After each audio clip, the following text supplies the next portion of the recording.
Capítulo 6. Deixando a glória. Vamos começar. Em sua introdução à vida de Cristo, o apóstolo, historiador e autor João nos leva de volta no tempo, para a misteriosa esfera que chamamos de eternidade. Ali, somos apresentados a uma pessoa com uma história que ninguém mais neste mundo tem. Ali descobrimos respostas para perguntas levantadas pelas anunciações angelicais a Maria, a José e aos pastores, e pela maravilhosa peregrinação dos magos. Uma sequência interessante de eventos e declarações incomuns marcam os primeiros anos da vida de Jesus. Ele não era apenas outro líder religioso como Buda ou Maomé. Jesus era e é único. Um hino para ele. João, capítulo 1, versículo 1 ao 2. No princípio era aquele que é a palavra. Ele estava com Deus e era Deus. Ela estava com ele no princípio. As primeiras frases de João 1 formam a letra de um antigo hino cristão, entoado nas igrejas do século I, acompanhado por instrumentos simples de corda, lira ou harpa, ou sem acompanhamento. João adaptou esse hino e o transformou na abertura da narrativa do Evangelho sobre a carreira da palavra encarnada. O que os outros dizem? Michael Card. Para mim, é comovente que antes de se tornar o tema de discussões teológicas, essa passagem tenha sido um simples hino. Antes de ser pregada, ela foi entoada. Sem raciocínios ou discussões, os primeiros cristãos aceitaram essas verdadeiras complexas da encarnação por meio de uma simples melodia. E assim como a música, aqueles primeiros santos cantaram sua maneira de crer no incrível. O vinho inebriante da fé destilada. Por que a versão de João sobre a história de Jesus é diferente das versões de Mateus, de Marcos e de Lucas? A palavra-chave aqui é diferente, não contraditório. Sua versão foi escrita por volta de 80 d.C., 90 d.C. Uma geração se passou desde que eles e os outros estiveram aqueles 3 anos com Jesus. Com o passar do tempo, o que eles entendiam acerca de Jesus e do que experimentaram com ele tornou-se mais claro. No processo de contar e recontarem a história para o grupo cada vez maior de discípulos e para seus vizinhos pagãos, os cristãos aprimoraram sua capacidade de expressar a verdade que os cativou. Sob a inspiração e a proteção do Espírito, essas revelações e experiências se condensaram em uma compreensão ordenada da pessoa e da obra de Jesus Cristo. Quando João escreveu sua versão, os outros apóstolos, em sua maioria, haviam sido martirizados. Depois de outros 50 anos de caminhada com Jesus no Espírito, João foi o único que restou dos primeiros 12, a escrever pela perspectiva de meio século de experiência com ele. O segredo cósmico da singularidade de Cristo. Em uma genialidade para se expressar, João apresentou o principal personagem de sua vida de Cristo, ao desenvolver uma ideia com a qual seus leitores, tanto judeus como gentios, já conheciam. Os pensadores daquela época acreditavam na existência de uma força espiritual no universo chamada a Palavra. No grego, a língua universal do Império Romano, essa força era conhecida como Logos. Ideias do século I sobre o Logos, palavra. Grupo, gregos, discípulos de Platão. O que ou que eles acreditavam ser a palavra? A sabedoria divina que conduz tudo no universo. Gregos estoicos, a alma do universo. Romanos, o princípio universal pelo qual a vida existe e é sustentada. Assírios/babilônios, o imenso poder cósmico do qual não há como escapar. Egípcios, matéria criativa proveniente da boca da divindade que mantém o universo.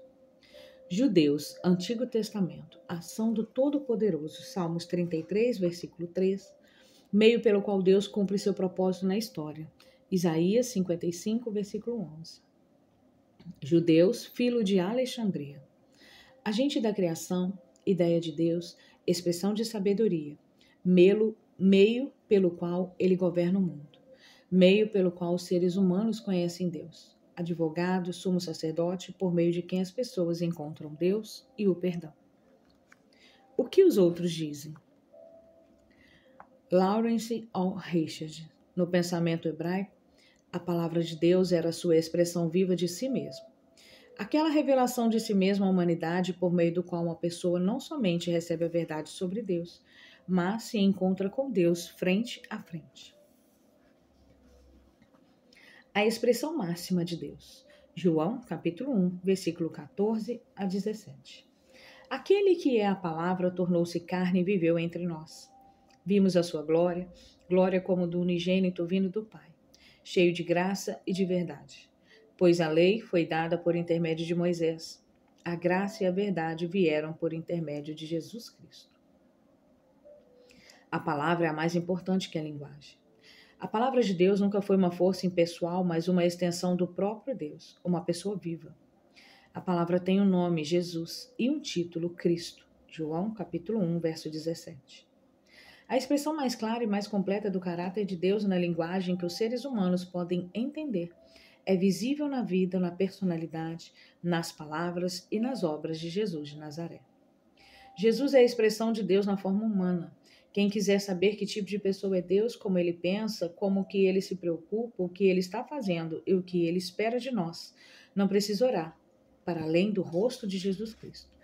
Conheça Jesus e você conhecerá Deus. O grande 3 em 1. Os 4 historiadores que escreveram sobre a vida de Cristo no Novo Testamento estavam interessados no conceito hebraico distinto do monoteísmo. Com os judeus por todas as partes, eles confessavam a fé tradicional. O Senhor é o único Senhor, o Shema. Nenhum desses homens negaria esta verdade. Há e sempre houve somente um Deus. Sua expressão de si mesmo em Jesus Cristo não muda essa verdade. A introdução do conceito da palavra viva, que existiu com Deus e é o co-criador por meio de quem Deus fez o universo, esclarece um mistério difícil de resolver. O esforço por solucionar esse mistério levou os cristãos a crerem que o único Deus verdadeiro é uma trindade. A palavra trindade não aparece na Bíblia. Contudo, as referências a Deus no plural no Antigo Testamento, junto com as referências a Deus, o Pai, o Filho e o Espírito Santo no Novo Testamento, levam os cristãos a concluírem que o único Deus da Bíblia é Deus em 3 pessoas, a bendita Trindade.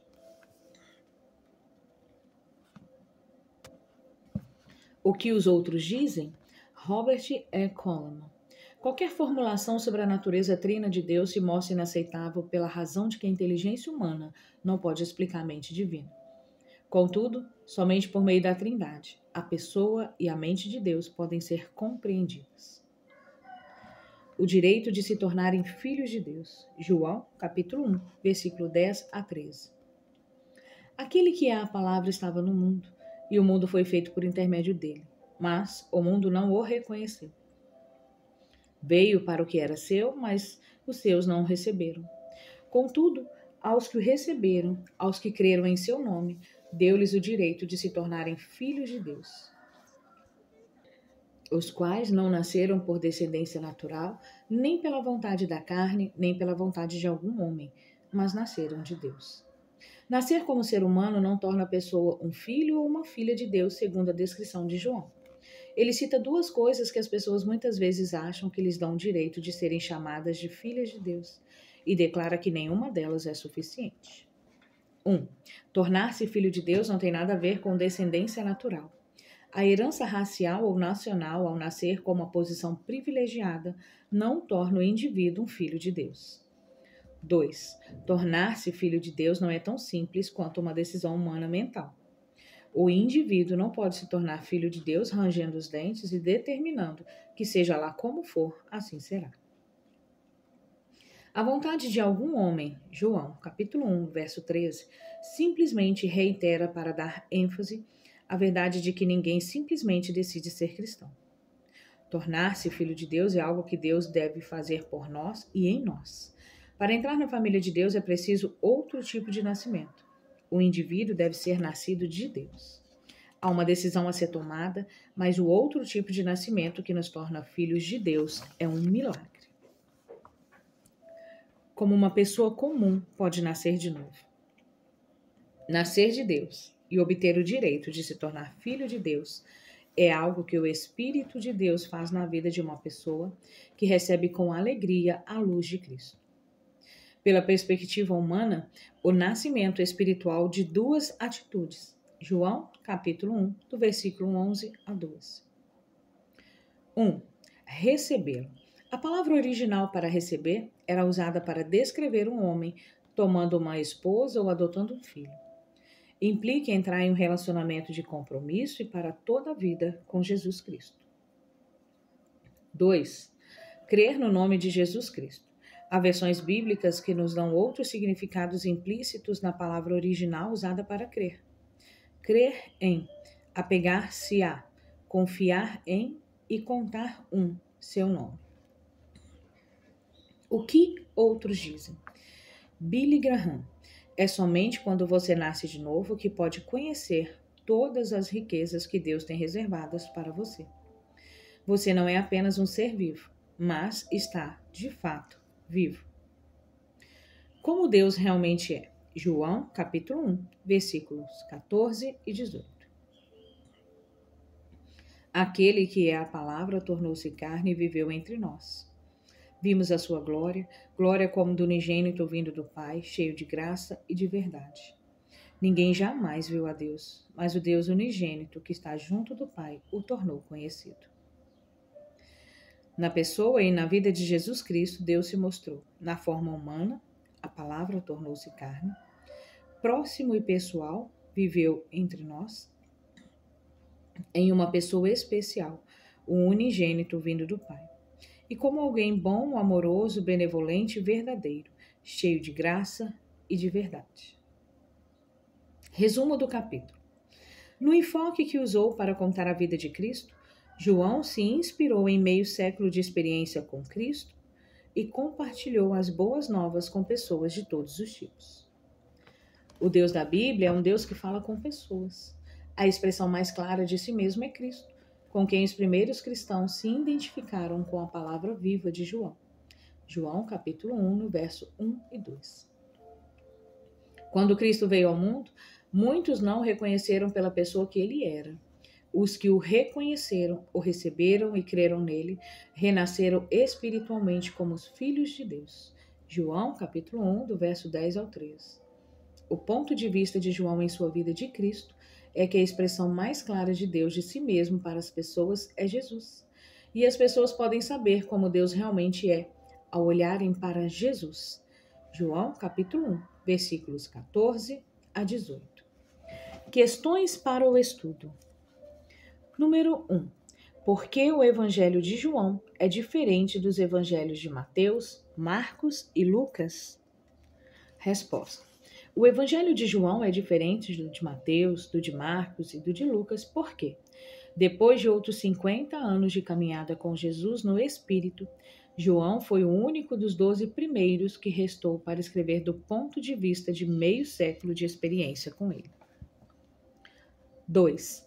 Como o indivíduo se torna filho de Deus? Resposta. Uma pessoa torna-se um filho de Deus ao receber Cristo e crer nele. João, capítulo 1, versículo 12. 3. O que a palavra Cristo fez para mostrar aos seres humanos como Deus realmente é? Resposta. A palavra Cristo veio ao mundo e viveu entre nós. João, capítulo 1, verso 9 a 10 e versículo 14.